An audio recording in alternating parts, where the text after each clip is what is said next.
This episode of the Long Run Podcast is sponsored by Skechers.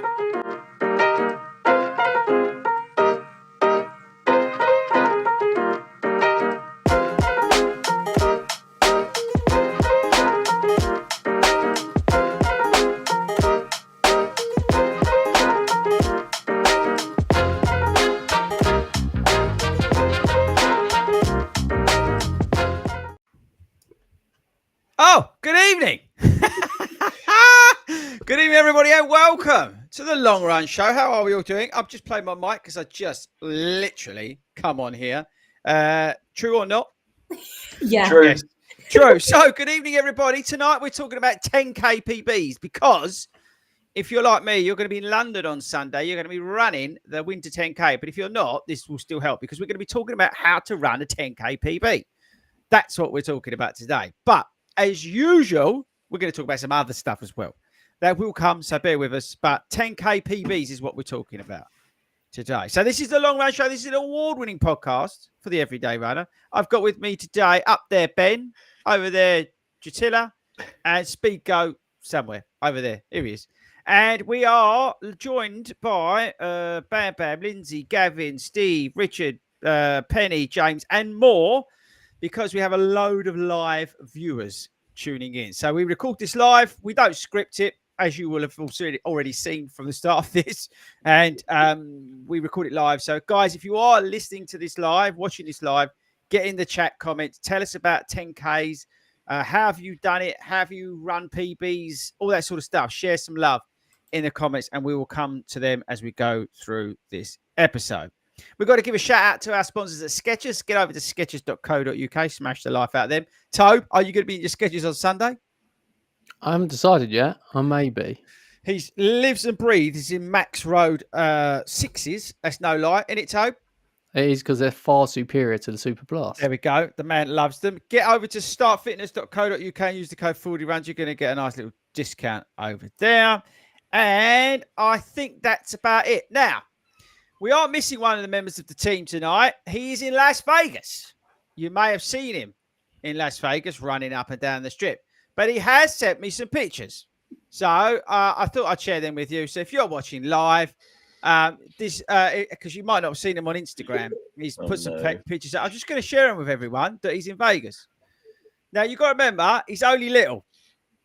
It's like, so everything to Hayden is really big. He's in this picture, but he's just there. I don't know if you could see him. He also went to see Paris, you know, the hotel. But again, everything's so big to him. Look at him, bless him. And he's been gambling. Can you spot him? He is there. It's just so small. He can only just see over the tables. So if you do see Hayden in Vegas, it is him. He is the Hobbit.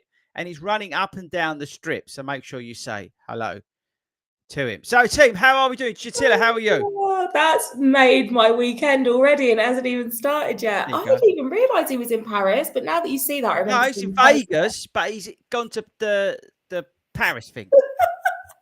You know what? I'm fantastic. I'm great. I've had a great week. I feel like my spirits are still high after the Christmas period. I know we're already in sort of coming towards the end of February. It's nearly March. Yeah, but I'm just still in good spirits. Like, everything's been going well. Obviously, I won't speak too soon, but training's been going well. Work's been going well. Yeah, I've just been enjoying, you know. I'm in good spirits. Okay. Ben, how are you? Yeah, just about recovered after Tuesday night. Thanks for that. What happened Tuesday night? Field of viewers in? Someone told me that we were having a nice, easy 3-mile run at Hartford and then got there and basically chased each other. It was an easy session. Well, it was an easy session for Chris. And you. And yeah, to be fair, I was just running about laughing at you, to be honest with you. It was a pleasure to see you get absolutely ruined. We've got to give a shout out to Sue, whose session it was, because she doesn't like doing it. So we introduced a session for Sue. So she really, really enjoyed it. But it's good for you. Remember that. It is good for you. Speak up. How are you doing? Apart from having a stressful day. I had an easy run on Tuesday. I had an easy run on Tuesday as well. Busy week. I literally came on here about a minute before you did. Hero. And I literally came on and I came on and went, it's 7 o'clock, guys. Why aren't we live?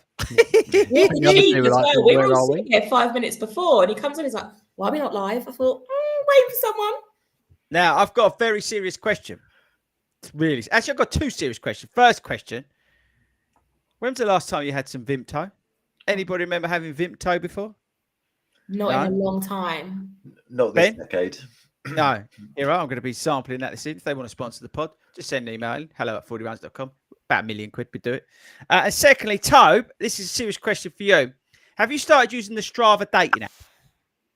The what? The Strava dating app. Don't know it exists. Apparently, there's now a dating bit on Strava or something. Somebody told me. Oh, they've No got the idea. direct message. I just deleted an email that said something about Strava DMs, and I was like, oh, I can't have Yeah. another. No, I it's can't a have another dating one. part of it. Apparently, there's a dating element to Strava. Is there? Yeah, apparently. Well, they've No, got the direct Ben's message. eyes are lit up. Look. Genius. Yeah, have a look at it. I saw something today about the fact that there's, it might have been absolute total nonsense, but there's like a Strava dating app thing. Or there's like a dating element to it that's been rolled out. It's true. I thought Toe being in charge of like AV tech and all that would be all over it. I don't have time for that. And I'm more interested. Have you noticed how Ben's bike in the background is actually now being the clothes horse? Yeah, that's how much he's using it. Bit I embarrassing. branded it. I branded it. He has branded. That is branded technically. That is a branded. 4D vest. I That is- branded my bike. Right. It's also a stationary one. Just Yeah, FYI. it's not doing anything. So if you're just joining us live and you've got no idea what's going on, we don't have any idea what's going on anyway, but we will be talking about 10K PBs. Get your questions and your comments in the chat. If you want to know where Hayden is, he's currently having his feet waxed in Vegas. So, Tobe, so you've not been on the dating app website thing for Strava? No, I mean, anyone that listened last week will know that I don't really look at Strava. Yes, because Listen you out. blocked everyone. He But I don't blocked- even go on it. I hardly ever actually look. It's not technical. Not interested. He's not. Okay. Now, I know what. Third question, which is actually serious for once. Ben, because I've been having a down week this week, right?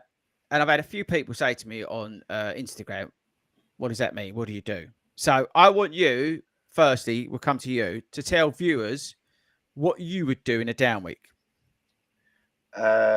So down, and this is because I was talking about this when I was at the gym, because I was like, oh, I'm supposed to be on a down week, and so my trainer was like, oh, that's a 40% reduction, effort, distance. So what do I do first of all in a down week is try and get over the freak out that I'm not actually running as many miles as I have been. I've had 2 weeks of almost 50 miles, so this week has been a bit of a mental weird one that I think I'm up to 20 miles this week, and I only want to go up 25, 30 really. So reduction in effort really and distance for me is my down week, just to let the legs recover from the last few weeks. Okay. What about you, Tortilla? Oh, do you really want to know about my down week? I love my down weeks. What does it look like? So down week for me, I always know that my day-to-day work week is sort of get home, literally get in, get changed, go straight out for a run if I haven't done it in the evening. Whereas having my evenings, I have been able to sort of prepare some nice dinners. I know it might sound sad to some people, but sometimes preparing dinners and meal prepping, it takes all evening, which I don't actually have the time to do when I'm on a down week because I'm too busy training. So I cook myself a nice spread across the week. And I also try and pop in a Thursday night dinner with some friends. I've got a friend who is due to have her baby in April. So we're kind of doing like nice dinners and things like that. So that's what my down week kind of looks like. I kind of plan ahead, because I know that I'm going to get home and I'm going to be bored, or I'm going to want to go to the gym and try and do something to occupy my evenings. So I've occupied them really well. I love my down weeks. If you need some help, I'll join you some down weeks. What about reduction in like mileage? How much do you? I normally go from, it does reduce a fair bit. So I would probably be currently sort of in my high peak. I'm sort of around that 50 mile week-ish. So I normally go down to probably about 25, 30 miles. 50% cut, yeah. Yeah. Interesting. Now, Tobe, you're the opposite. So you have running weeks, and then obviously the rest of it's downtime. Months. Down months. Now, what I did learn, actually, this on Wednesday, is that Tobe's having the year off. Is that fair to say, Tobe? There was a caveat to it. But, Oh, yeah. But Are you going to share that caveat? potentially I'm going to have the year off. Yeah, potentially he's having the year off. So he's just gonna meander around, right? He might be at a race near you. He might not be. He might turn up, run 1:47.5 with after no training and annoy Simon to death. Or he may not. True, Tobe? I think that's fairly true. Just to see what happens. It's like a few years of like marathon training, bits and pieces. I just feel like just let it settle. Just have a week or a year of just like seeing what happens. Maybe if I fancy something, go for it. If I don't. Just no pressure running. No pressure. Quite a nice feeling, that, isn't it? Yeah. But you do have to run a bit still. That's what I'm learning. Yes, there is that, isn't there? Yeah. Okay, right. So this weekend. Oh, actually, let's have a look in the chat comments. Oh my God, there's loads of you. Thank you very much. And again, if you are joining us live, get in the chats, chat comments, ask questions, whatever you want to do. Coaching, the shoe stuff. I've seen one about some shoes. I answer them usually on a Monday. I tend to dive into if you want to know about shoes, talk about shoes and kit and things like that. On a Monday, join me at 8:00 on Bite Size. We tend to get in more of the shoes stuff on there. But what else is going on? A few injuries I've just seen. Is that right? People are loving the Vimto. By the way, Vimto since 1908. That's nearly as old as Hayden. Right. So who's? Here we down there. Oh God, there's quite a few.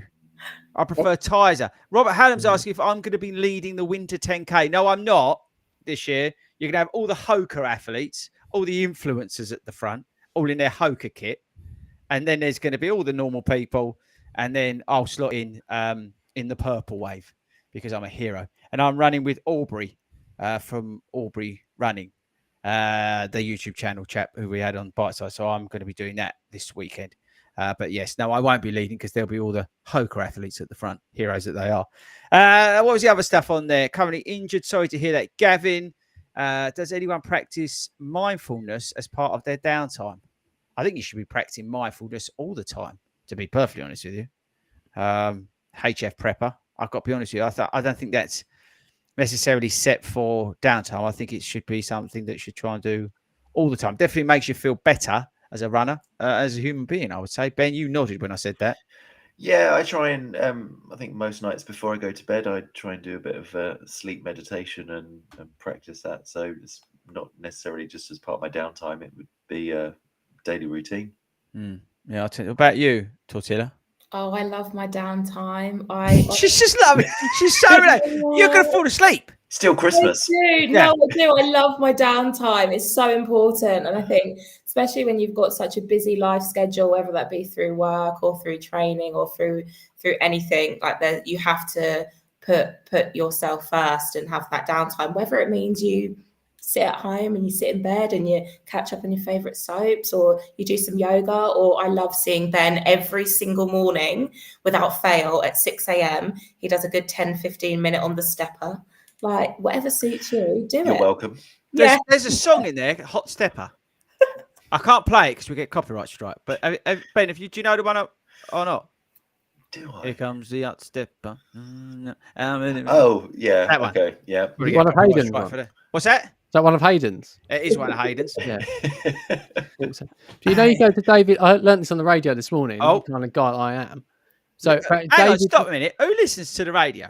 Ben, you listen to the radio. I listen to the drive. radio. Okay, what do you listen to? I listen to Radio 2. Radio 2 as well. Yay! I love it. Right. Okay, Toe? I'm a virgin chilled kind of guy. Brilliant. It's just laid back. It's just like you don't have to worry. They should rename it Speako. Yeah. Well, that's like with Milo panting in the background, because I don't know if it's my driving or what. But Milo's his dog, by the way. It's not anybody else that you're going to be thinking about.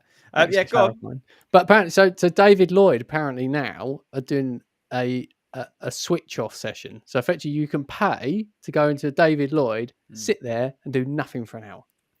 Yeah. How much they charge for that, Tobe? To be honest, I wasn't as interested enough to actually look that up. I think it's a complete waste of money, even if it's a quid. No, I was going to say, because if it's like, I don't know, bullseye or whatever, you can come around here for a score. I'll turn off the lights. You can sit in my front room. Your bud will be on your lap with you. But I'm happy. Queue them up. If you're interested, FORDYruns.com. Get on there and book. Is that true? Apparently so. You've got to be up. I'll look it up. I'd love to know how much they're charging. I'd like to know how much they're charging. Right, I'll come back to it. I'll do some research. I'm just going to build sheds and paint them black and then put people in them and charge them. Brilliant. It's a hero.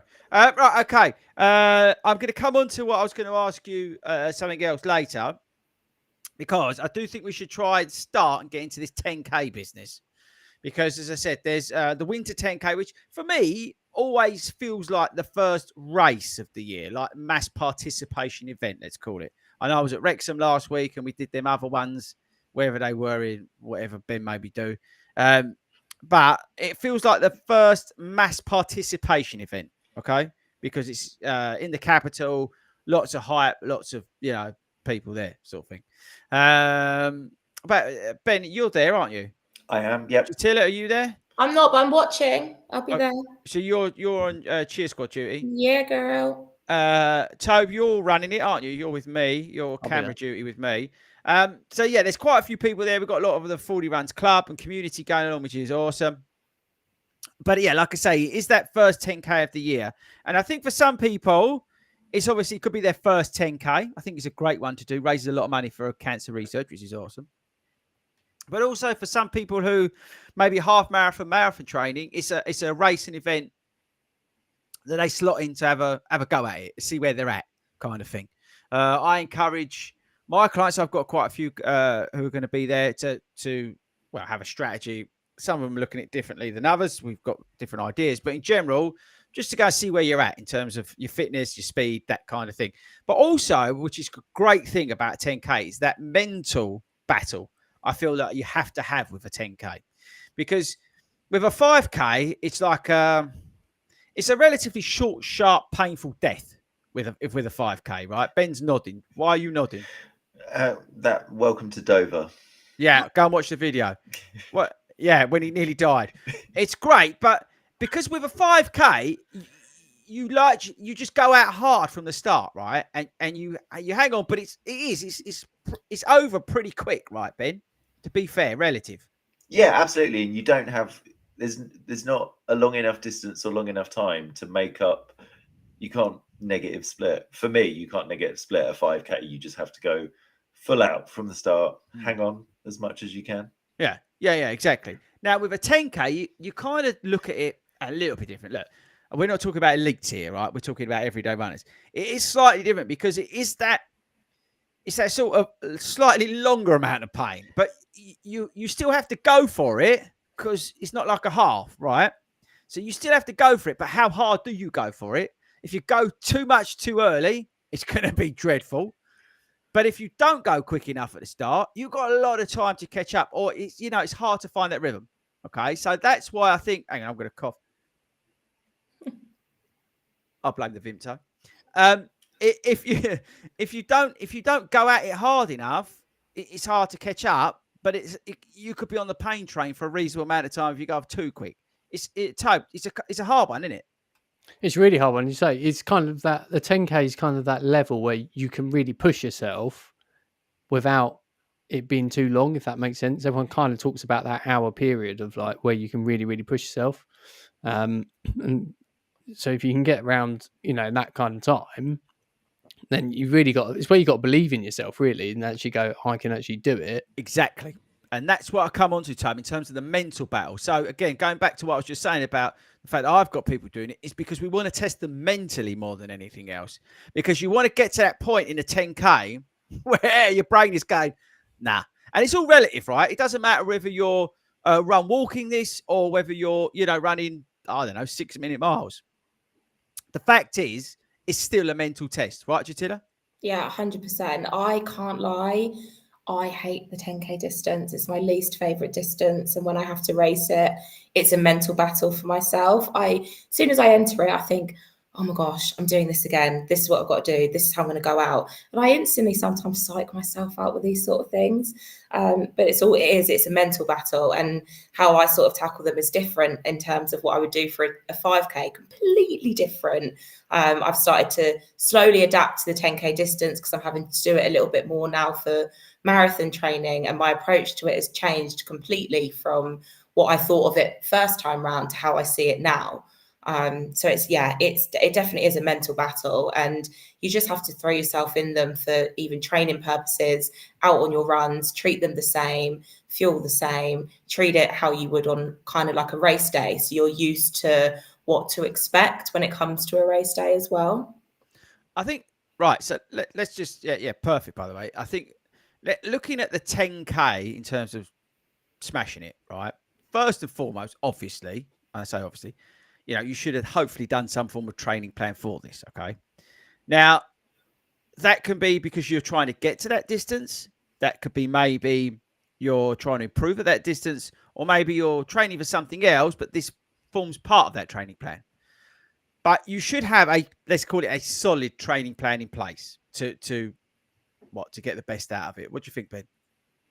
Yeah, for sure. I think with any distance, if you're going for it, you definitely want that training plan to support what your strategy on the day is going to be and what your aim for it. Whether there's comments in there about Jeffing and stuff like that. I think your training plan's got to support that.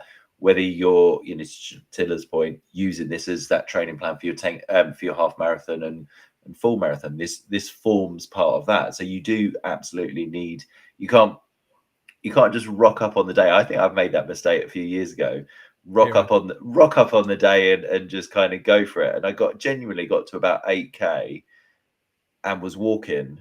And it's just the weirdest. It is that weirdest distance, because you're like, I can do a half marathon.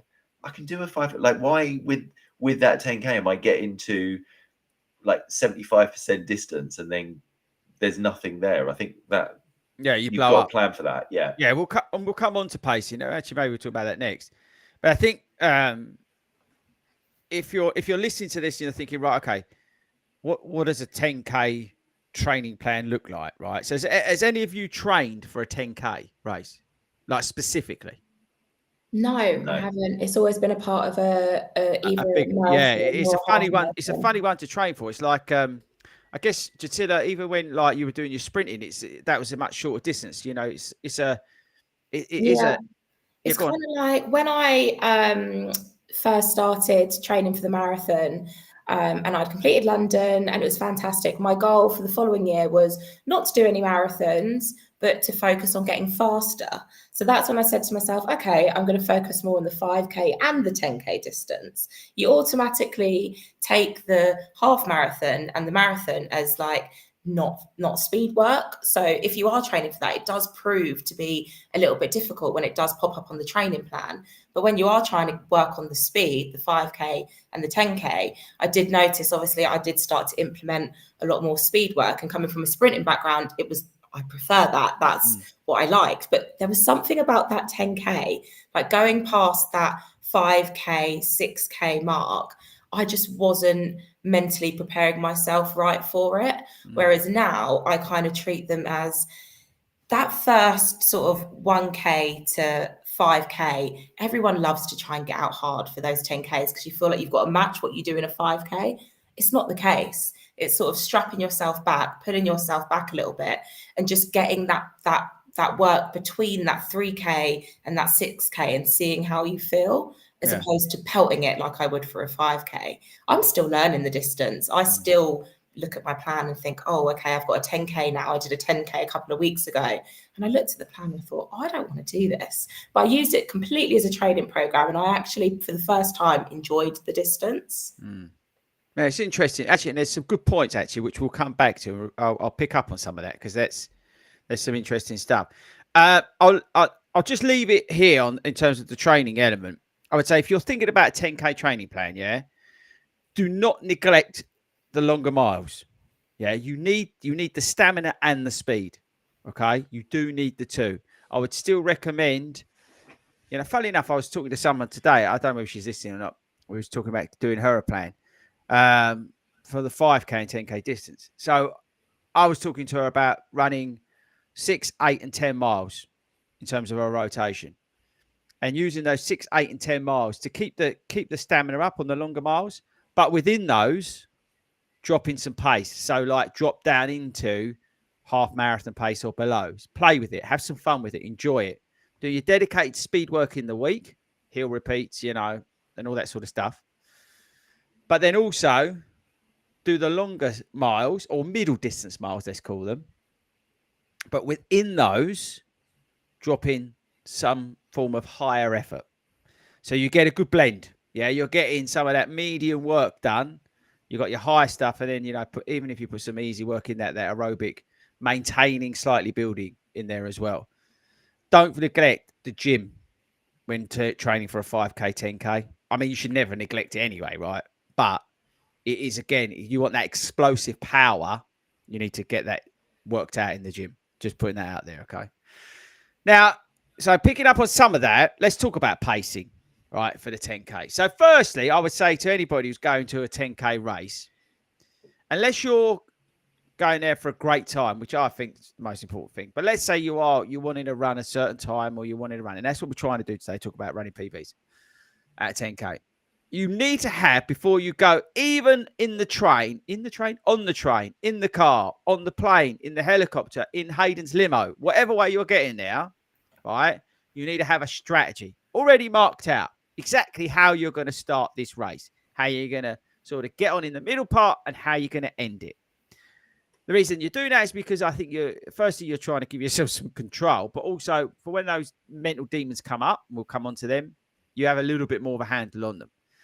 So you need to understand what your pacing's going to be, or your effort's going to be, or your zones are going to be, or your power's going to be. So however you're whatever metric or data points or whatever you're using, even if it's to feel, you want to know at what points you should be doing what. Okay. For me personally, because someone was asking about negative splits, I like to run a progressive race in the 10K. What does that mean, FORDY? I'm getting quicker per kilometer, right, as I go through. Some people, like Mark, saying negative split it or even pace it. A negative split, you do the first, let's say, chunk at whatever pace. Let's just put 10-minute miles, right?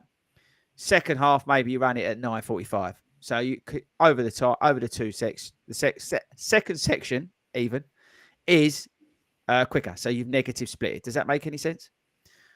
Or he's even saying even pace. So you split to the same. So you say you're going to run 52 minutes, and then you do, I'm going to get this so badly wrong, but 9-minute miles, right? It's not, okay? But 9 all the way.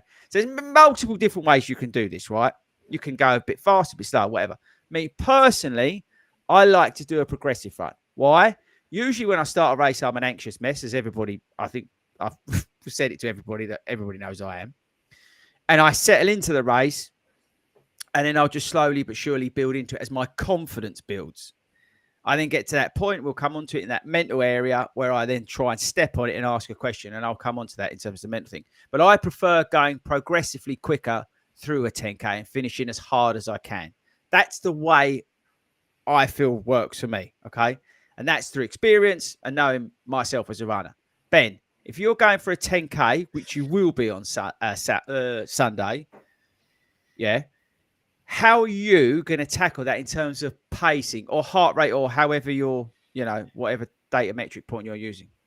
So it'll be on pacing. And again, I think, bear in mind, I would say with that, given that we're going to be in London, it is important to have that distance plan, not just relying on the watch in terms of as that's clicking, but keeping an eye on where the kilometer markers are for that. And so I'm going to go for it on Sunday, see where I'm at. I'd be doing it as a progressive run like you for a 10K. For sure. I mean, I think everyone knows I'm a massive fan of negative splitting.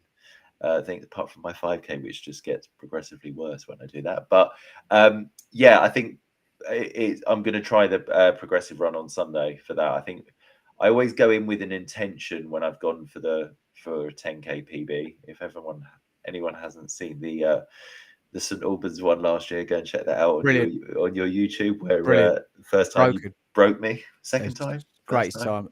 I don't even know what my tactic was in that. I think it was just to get round and not get shouted at. Oh, that didn't work. It didn't work at all.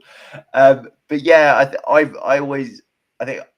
always struggle with pacing on a 10K. I think like everyone does, because you want to go out quick. You're worried about making time up. So I think I'm going to try progressive on Sunday and just see where that gets me, because I think I've got that explosive power at the end that to kind of be full out at the end. Interesting what Robert Hallam's just said. Again, something to consider. 10K race, mass participation event. Like as I said at the start, it is busy. Winter 10K, the start is just stupid. They cram you all in, and then they let you go, and it's so tight at the start. It is murder, and it's hard to find some rhythm. So yeah, I would tend to agree with that. What about you, Toe? Find mute button first. Well done. I think I naturally end up doing progressive. I think it's just the way that I tend to run. Do you have a strategy at all before you go? Apart from I'm going to do some running today. Not really. No, I'm not great at big strategy, and whether it's training or actually running. Eating. Toe, do you have a strategy for eating? No, I just eat a lot. I had a few biscuits today. Did some Haribo. That was Back on subject. Oh, sorry. What, the running? Yeah. Yeah. I mean, this weekend there's no real plan at all. just go and run and walk around and watch someone drink Vimto. I mean, I think it's interesting to say what Robert just said. I think can actually help. I think sometimes it depends on where you get in, actually being able to start that bit slower, because as everybody knows, if you have the space, you tend to go off too fast. So I think actually having people there can actually help sort of ease you into that rhythm. I think another thing with 10K is quite important and again, something I don't do, but I do think it would help if I ever did it and some running, is the warm up. Yeah. Because it's that distance, if you, even at a half, because you kind of gradually get your way in, but the 10K, you want to be ready to go from the start line. And normally your body takes that mile or two to actually get into that rhythm and to warm up and go, oh, you want me to run? You want me to run at this pace? Okay, but here's a question, Tope. It's quite hard, right? In these mass participation events, like in like Winter 10K, where it's like crowded around Trafalgar Square, there ain't actually a big place or an area to go and do a warm up. I remember at the Vitality 10K, they actually had like a little corral where people could go and warm up and stuff, which was kind of cool.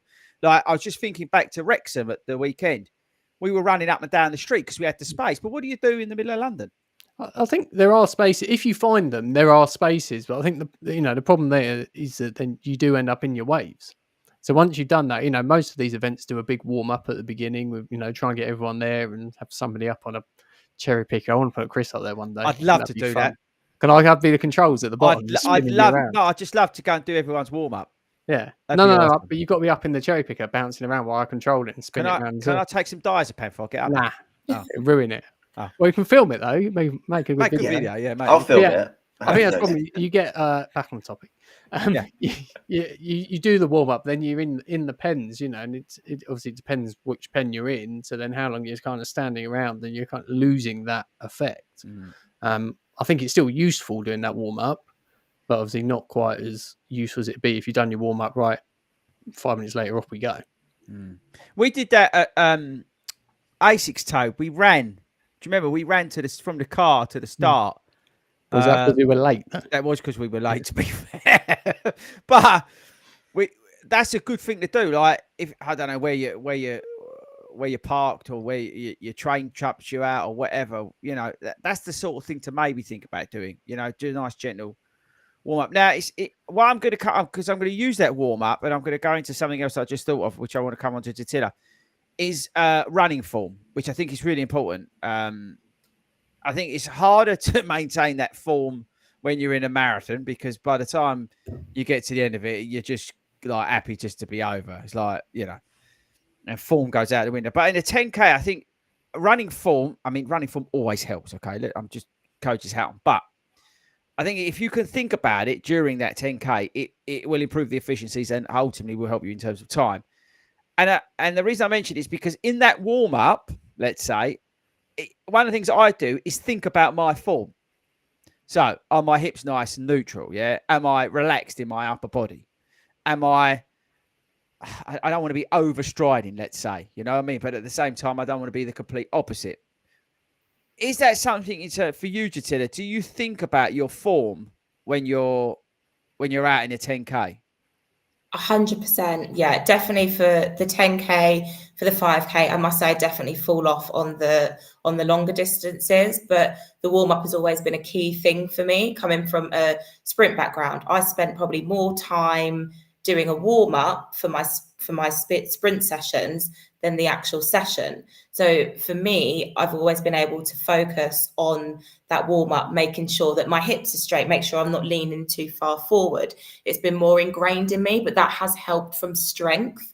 Now, I won't say obviously just because I've come from a sprint background that my warm-up's perfect. It's definitely not. But the strength program that I've continued on from the sprint side of things and going into the long distance has massively helped. It's drilled into me so much more as opposed to what I would have with sprinting. With sprinting, you just do it and then you go. Whereas when you know you're running the longer distances, you focus a little bit more. When I'm doing my strides out, or if I'm doing my 1.5 mile run, I think, okay, after that 1.5 mile warm up, where am I physically?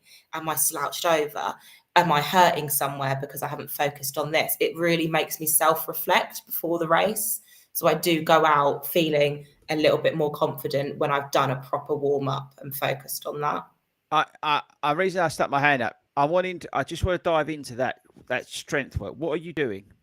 So I do a massive warm-up in the gym, which I know sounds crazy to a lot of people because normally you go in, you do your gym workout, you're out. But I spend a lot of time focusing on my dynamic stretches. So I'll be in the studio when it's free, because if you go there at 5 o'clock, it's ridiculous. And I focus on my walking drills. I focus on the technique that I like to run in. I then move it to a more dynamic where I'm on the go. And I spend a lot of time focusing on those natural body weight movements that we probably neglect. I've had a few shin problems over the last couple of months that have been ongoing. So I've actually used that time to utilize what I neglect, and it's been really helpful. Now, I'm not saying that you have to have an injury to then focus on something, because you can do it. Spend 10 minutes just focusing on how you want to perform in that race. And I spend probably about 15-20 minutes in the gym, walking drills, lifting high knees, making sure I'm looking in the mirror that my hips are underneath me. Because although you might forget it in a run, that's fine, but you're still doing those movements throughout the week or throughout the months. It is eventually going to catch up with you. And there'll be one time it'll click and you'll be like, oh, you know what? I actually did do that. That's one tick. You might not have performed your best, but tick, that's something that's clearly working behind the scenes. That's brilliant advice. That really is, isn't it, Ben? Yeah, he's nodding. You're on mute, aren't you? I am, sorry. Well, so, yeah, no, absolutely. And I think you're right. There's I will throw in almost every 2 or 3 weeks, one of my sessions where I'm doing leg work is actually balance work. So I'll be kind of, doing it, all on one leg, then the other, just really focusing on that. Because I think I was at the running show and it was when we were up there, and I just happened to walk past a talk that someone else was doing after we'd shut down the place before Hero starts.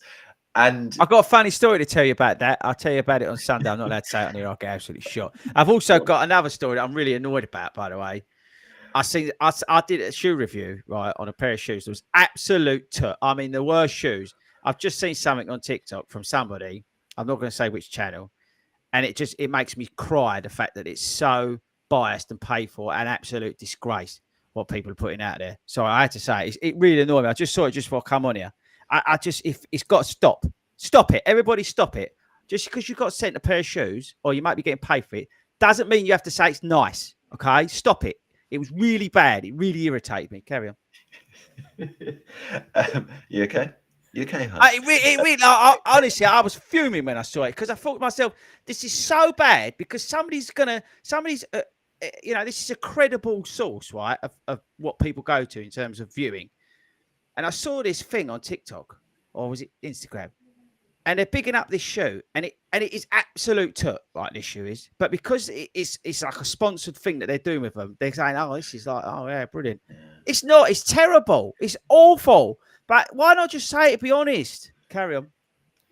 You are absolutely right. And I was listening to Oisin, the pod with Oisin last week, and one of the girls at work was talking about weight loss, and she went, "I'm just going to go on Insta and look at this, and this," and I was like, "This is how people get sucked in. But anyway, Carry we digress. So yeah, I was at the running show, and it was, I just happened to walk past the show. They were talking about running as it's effectively a balancing sport. You are always 100%. Best strength you can do is stand on one leg. Yeah. Right, that is the best strength work you can do that don't cost you nothing. You're all welcome, by the way. I've just saved you all your gym money. Just stand there, hold some weights on one leg, right? And you do that, switch to the other one. Yeah, go on, Toad. You've got an even better version of that. What? You know when you're on one leg and you sort of bend down and cross your arm over him, sort of almost to touch your toes, right? Yeah. But instead of that, you put a bag of Haribo down there. So every time you can grab a Haribo out and you can eat it. Every day, That's runner up the genius, top there. isn't it? Every day. Anyway, so we've just saved everyone a fortune, and Toad's giving everyone a eating tip. I'm just going to cancel my personal trainer I've now. just saved you Sorry, money. mate. Everyone stand on one leg. No, but it's true. Stand on one leg. It's so good. It's weird because, you know, we all know how to run. We all know that. But actually, when you think of it as that element of a balance sport or balance running, it really then makes sense. Like I just heard it and thought, oh yeah, of course, it's obvious. But yeah. Sorry, I was doing my microphone. Yeah, brilliant.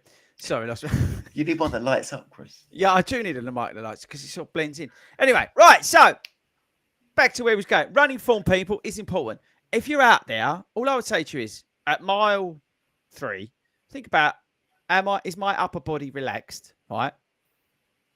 Am I leaning forward? Yeah. Maybe push your hips forward a bit. That's all I'm going to say. Don't overcomplicate things, but think about it. All right. And don't overstride. Okay. Right. Here's the next question. I've seen loads of questions and comments in the thing. We'll try and get to them before the end. Right. So keep them coming. Do you eat differently the week of a 10K? Jatila? Yes, I do. How? For the one reason that I will stress is when it comes to race day, when everyone says the word fueling, it can mean so many different things. For when I first started long distance running, when I heard fueling, I thought, oh my gosh, I'm going to have to be consuming multiple gels all the time. I really struggle with bloating. I feel full, I feel heavy, and I didn't know how to overcome that. I was getting up sometimes at 4 o'clock in the morning just so I could eat a bagel and have a coffee and some fruit so I could let it digest for 2 hours before I went out for a run, because I struggled to run on a full stomach. So I took some real long time reevaluating that on how my build up went to races. So I am gluten intolerant, so I really struggled to get that carb levels in that a lot of people would love to go and have like a massive pasta dish, or they'd love to go and have like a great pizza. And I really shouldn't be having much of that stuff because it makes me feel very, very ill for a long time. So it's just how I could get that same, get the same ingredients and get the same good food in throughout the week, as opposed to just cramming it in the night before a race. So I kind of structure my week very specifically from sort of maybe like a Wednesday, and that includes from hydration as well, not just the food aspect, because I think hydration, I'm really bad with drinking water. And in the summer, great, it's hot, always the same. But I'm like me, I used to drink a lot of fizzy drinks. I swapped it for like vitamin tablets mixed with water. But yeah, my food aspect would just go down to sort of heavier meals or try and consume a lot more in that lead up. And when it comes to like the night before, I'd have my normal meal that I might have. And then on race day, I knew that what I've done previously would counter for the limited breakfast that I'm going to have, where I just have like a handful of fruit, a coffee, and maybe a bagel of some sort. But it was fine and it's worked for me. But I would highly recommend people to not just think about the race day fueling, but also what you're doing in the lead up. Ben, anything different from you on a 10K? To my normal routine, I mean, no, no. For me, I don't. I would just eat what I normally do. I think I need to focus more on hydration. I think because 10K at the minute, I'm in marathon. Yeah, it's hard. It's different so when it's you're one in of marathon those. training. Yeah. Like I think if I was purely only doing a 5Ks and 10Ks and and that was what I was going to focus on, Mhm. yeah, I would probably do what I do before a half now, and what I do before a marathon. What is that? Not Greg's. So I would, much like Gisela, like for the week before, I would be making sure that I was well hydrated. So 2, 3, 4 liters of water a day where I can, and then having I'm luckily not gluten intolerant, so pizzas and pasta, plenty of it, and going out with Tracy naturally. Hero. So now, as a man who is famous for the amount of food he consumes, do you do anything differently? I mean, the best person to ask would be Si for this, but and by the way, he is there on Sunday for all you fans. He will be there asking for his rating as he's going around. He'll be having a great time. He's had a terrible week. Brilliant. Can't wait. So, what about you? I mean, in terms of eating, I can't wait for this to hear this. I mean, any race, I don't really do. I'll kind of eat. I would, aim to have the pizza pasta kind of thing on the Friday or the night. You have it before. every day. No, not necessarily. But it's like I don't necessarily do anything different. And to be honest, it's one of those nutrition something that I know you say probably I need to work on. You think so? Something that is really kind of hard to. And to be honest, it wasn't until like about a year ago, Tokyo last year, I realised how much Hayden does. All right, it's a marathon, a bit different, but do you get what I mean? It's the build up, the fact he eats bagels for about 3 days straight. Like yeah, but that's because he went on an adventure to a mountain to put a ring in some flames, and when he was on that adventure, he had to take food with him in his little satchel, and he's still got that. So he's still working on the same food. He's still working. He's still, if you remember it, he still took the bagels with him out of his little bag. Him and that other geezer who went up that mountain. And then had a little sleep because that's what he tends to do. And then he does sleep his age. On a coat. Okay, right. Interestingly, I'm gonna switch it up a little bit. I do want to talk because I think it's the most important point of the 10K is the mental aspects, and we're gonna finish with that. But I do want to ask your thoughts on this. Robert Hallam has just said that there's no water stations at the winter 10K. What do you think about that, Gisela? Surely that's a joke, isn't it? Is there actually not? Under England Athletics, as far as I'm aware, as far as I remember, okay, so I may get this wrong now, but you don't have to. I think it's over 10K. You have to put water stations on. So what's their reasoning for not doing it? I'm guessing they're going to say something about sustainability, right? And something like if you get thirsty, drink the Thames or something like that. It's more sustainable. In their constant strive to improve sustainability, there'll be no water station. Is like the statement on their website. And I think, and it does. So I think with England Athletics, it's over 10K that you have to provide. Yeah, I don't think you have to run the 10. I think half you've got to do one. Yeah. There's stipulations. I don't know whether this is a licensed event by England Athletics. I'm not sure about that. So would that still be the same if this 10K was in the middle of July? Would they still claim environmental? What are they doing then? Well, this is where I think. Well, hang on. I'm going to hold fire. I'm going to hold fire because I'm still annoyed about the shoe things I saw. I love that you answered that, Gisela. And me and Toby sat here going, "Don't ask, don't ask." So, Ben, hello. Just to be completely fair, what's your thing on this? What's my views on them not offering it? Yeah, hang on, Kim. Didn't they have water stations one year? I swear they used to. I've only done it once, and the year I did it, I thought they had a water station. I might be wrong. I would remember. I feel like I'm reading Robert's comments and just going, "What? There's no water station on a 10K." So that's my view. I think there should be one. You think there should be one? Yeah. Why do you think there should be one? Just because you can do it without doesn't mean you should. Fair play. So, what's your Kim's correcting me? Thanks, Kimmy. So, what's your thoughts? I think there should be. I mean, why? There's a lot of people out there doing distance at different times and different things. I think you got to give everyone the fair who's out there for however long and putting the effort in to be able to have a drink. Otherwise, you've got to take your own. It becomes very difficult. Yeah.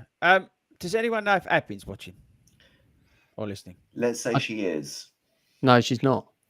She is or she isn't? Because no, it's really important. Let's just say she is. No, She she's not. is. She's definitely not. And nor's Wilco. So off you go.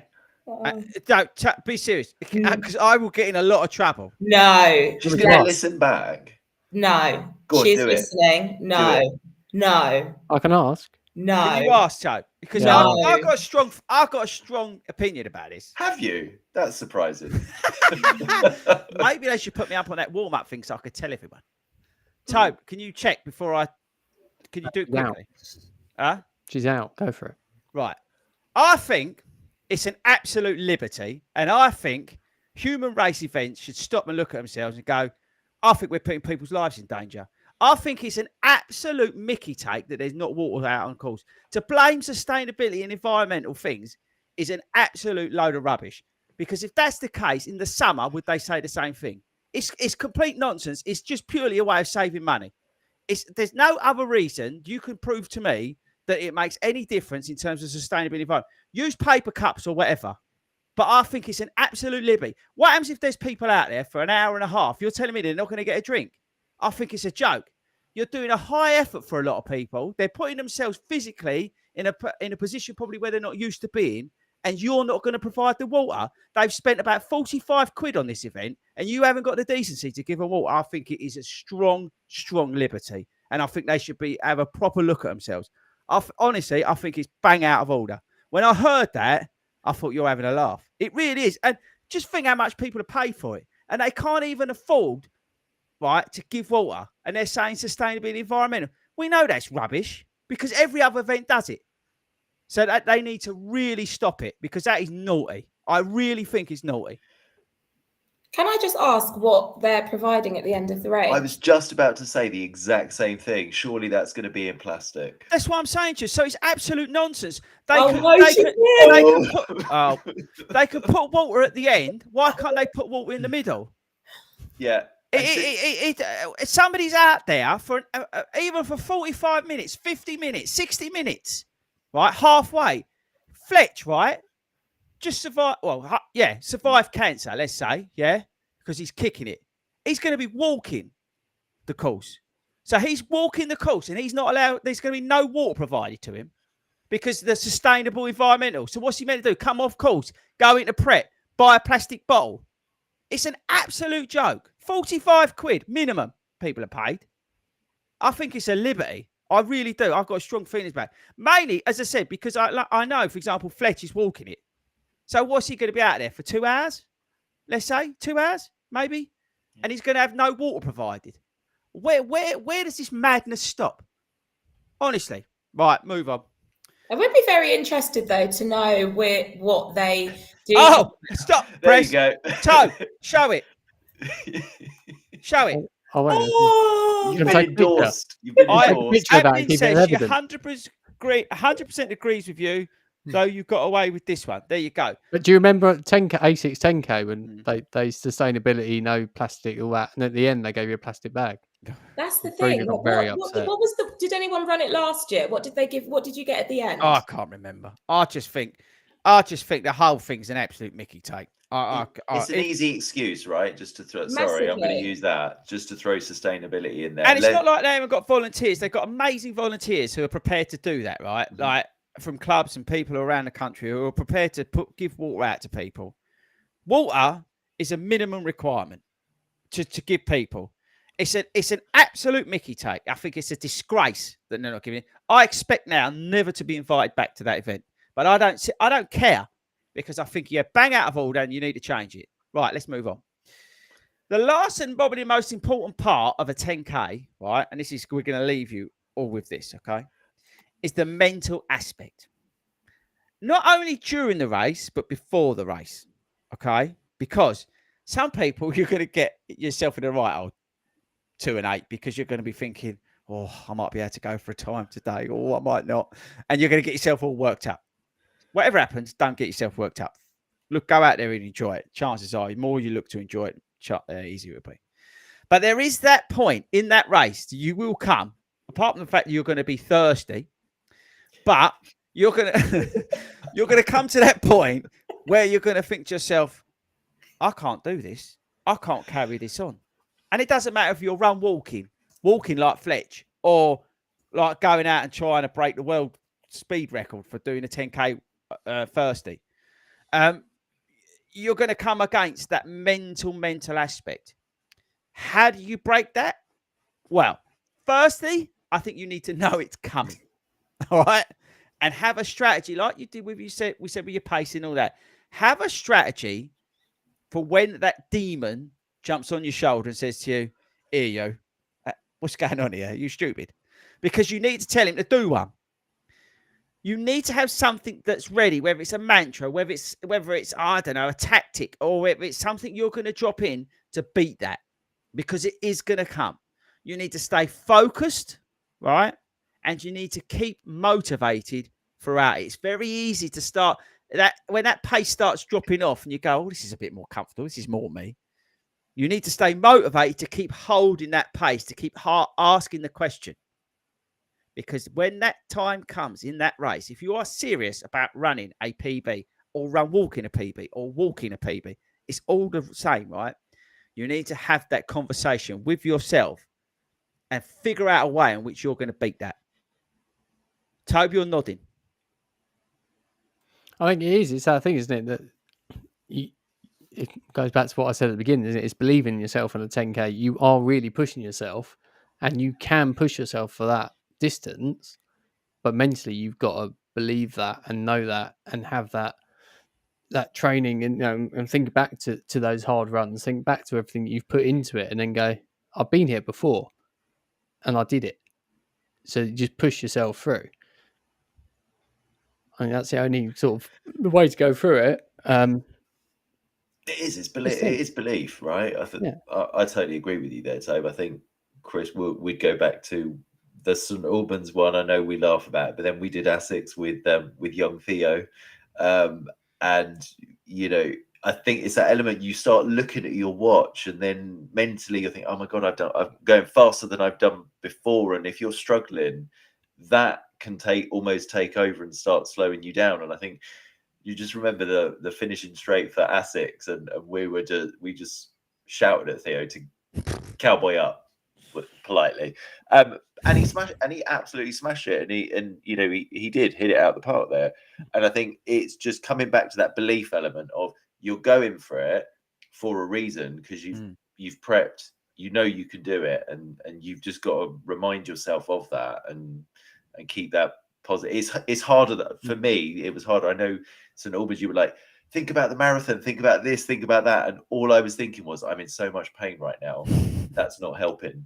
But I think I'm having gone through that once, and probably at Essex I was struggling a bit as well. I think mentally I'm a bit more resilient to that. So you can do it. I think. Yeah. I think and stuff like 10K especially might be a bit controversial. I think the watch is one of the worst things. Oh, that's so you just reminded me of something really, really important, because I told some of my runners this week who are going for a time at the 10K this week. London and other places, right? So we're not London centric. GPS 9 times out of 10 is going to be terrible. Mm-hmm. Put on your wrist or somewhere what you should be going through when. So, you should be going through 3K at, I don't know, 15 minutes. And then what your 5K, what you should be going through at 5K. Actually, what the times you should be aiming to go through them at, write them down on your hand, because the GPS, I remember I went through Throgmorton Street once, and according to my watch, I ran like a 3-minute mile, because I went like, the satellite just went dead. I looked like a hero on Strava, which is really great for Tobe. Tobe, maybe you should do that now you're on the dating thing. People think, oh, he's a bit of a runner. Anyway, but you should put your times on your wrist or somewhere, right? So you know roughly where you should be on the course at what time. And then you can adjust, right? If you're really struggling because it's bloody hard, then actually I can back off. It doesn't matter. But if you're on it, you know where you should be. And that's a good tip, right? Because I'm telling you now, especially if you're doing winter 10K, GPS at some point, you'll lose it. Because there's loads of people, satellites can't cope, and you can't rely on it. So make sure you're on that. Jatila, last thing for you about the mental aspect. Again, coming from your background, what tips have you got for the viewers? So everyone's different, of course. Everybody's going to have different ways of tackling the mental battle and the mental aspect. But for me, really, how I've kind of sort of developed through the distances and put my sort of self forefront is tackling those runs outside of the race and remembering what you've done in that race and how you felt in that moment. Like when you've done an interval session, you are probably going to feel that feeling that you do when you feel like you want to crash. Remember that feeling, remember how it feels. And in the race, obviously that can easily go to the back of your head. You're in a race, you don't know how to react, you don't know how you're feeling. What I've started to do is keep people in focus. Like it could just be somebody that you don't have any clue about. But what I did in my 10K race not too long ago was there was someone in front of me the whole way. They were sort of probably about way up the path, and I would just try and keep them in my focus, the whole way round. And it was a lapped course, and I hate lapped courses. They're boring. I just don't get on well with them. But I kept that person in my view the whole way round. I had this geezer at the Wrexham half, and I felt so sorry for him. And I actually apologised to him because I was on his shoulder. He was running about 7:30 per mile, which is where I was sitting in. But was it 7:45? Anyway, it was a nice, comfortable pace, right? But it was within what I wanted to do, and I literally sat on his shoulder. It must have been for 3 or 4 miles, and all I'm thinking is I'm going to drop him at 8. Well, I'm just going to take him down, just speed off into the distance. But it's true. I had him there in front of me. He actually peeled off. I think I pissed him off so much. He actually peeled off and let me go because I think I was irritating him so much. I love that. I literally did the same thing. But I was on him. I loved his pace. Felt comfortable running with that pace. And I was just sitting there and I was just waiting. All I kept thinking about, I'm going to take you down. and it was that motivating factor at what point. And that was what I was playing with just to keep myself motivated. At what point I'm going to do this, geezer. And listen, he might have absolutely laced me, right? But with a mile to go, he might have just gone, you know what, pal, I've had enough of you. But whatever. It was enough to keep me out of my own way because I was on him and I was sitting on his shoulder. I bet he was actually sitting there going, I like this guy here. He's actually pushing me on. Yeah, maybe. Because he could be sitting there going, you get that, don't you? You get people behind you. Like, he's not coming past me. I don't care. I'm just going to keep it going. I'm going to keep pushing. And you end up pushing each other on. Yeah. So I had the exact same thing. I did a speed session for the first time in a while the other day at the track. And I went on my own. I went after work and I was tired. My legs were tired. And there was this lovely chap at the track who was also doing 400 meter reps. And I even said sorry to him at the end. I was like, I'm so sorry for jumping in behind you, but I had you in my sights. And he was like, you know what? Sometimes it's needed. He was like, it was great. It was a great session for me. We had about 3 reps where we're sort of like back to back tackling each other. And I come away thinking, you know what? At the beginning of the session, I felt deflated. I felt tired. I felt exhausted. At the end of it, I walked away and I was like, you know what? I kept on his shoulder and he was fine about it. Like, it's crazy what a little bit of just motivation. No, it works. It does. I was with this lady after that geezer had peeled off. She was a strong runner. And then, like, literally 8 or 9 miles, she was chatting away and she just dropped me. Like, and just went. And I said to her after, I said, like, that was amazing. You nailed that. And she was like, yeah, thanks a lot. You know what I mean? I think she liked, like Tobe was saying, the fact that we were like, one was in front, one was behind, one was in front, one was behind. And then she literally just cannonballed me. And I was like, see ya. But I said to her after, I said, like, cracking job on that. Do you know what I mean? Because that really helps. I've just seen the time. We've got to do a pre-record. So we've got to say goodbye to everyone. Well, That's it, literally. I'm just literally just going to go, see you later. But we're going to end on this. Because it's very important. Apart from the fact of if you are doing the winter 10K, prepare to die of thirst. But I'm going to say this, and then we're going to leave it. We have spoken tonight about a 10K, running a 10K PB. Okay, we have specifically honed in on talking about running a PB. I honestly tell you, sitting here thinking about it, it is honestly not all about times. Okay, this is from me. Okay. I will go and I will run and I will try and test myself. But it's not the be all and end all for everything, okay? The most important thing on Sunday, this Sunday or whatever Sunday you're listening to this in terms of 10K, is to go and have fun and enjoy it. You're doing something that people can't do. You're doing something that some people would love to do. Just remember why you're out there and what you're doing. And you're inspiring other people, whether it's in your household or outside of that, to go and do the same thing. It's not all about the times. It's all about the adventure and the fun doing it. We're going to have a lot of fun on Sunday. And I want you to do the same. The times will take care of themselves. Yeah, you could do all the bits we've spoken about tonight. But ultimately, if you're enjoying yourself and you're having fun and you're in the right mindset, everything else will take care of itself. Okay. So just go out, have fun, enjoy it. If you run a time, you run a time. If you don't, you don't. What's going to happen? Nothing. Although you may be thirsty if you're doing the winter 10K. Oh. Right. That's it. Thank you very much to Skechers for sponsoring us. Skechers.co.uk. Thank you very much for winter 10K. I'm sure I won't be invited back next year. We shall see you not live next week. We are doing a pre-record straight after this because we are going to Cyprus to celebrate somebody's birthday. Don't know who that is. So yes, we will not be live next week. We'll have a email special where we promise to talk about emails that we've received. Last time we did it, we didn't. But we will talk about emails, and that will be coming out 7 o'clock on the YouTube like usual, and the podcast will come out as well. Okay, so thank you very much to the team. Thank you very much to you lot. Tobe, have you got everything to take us out? Oh, and if you see Hayden in Vegas, say hello to him. All right, Tobe, take us out.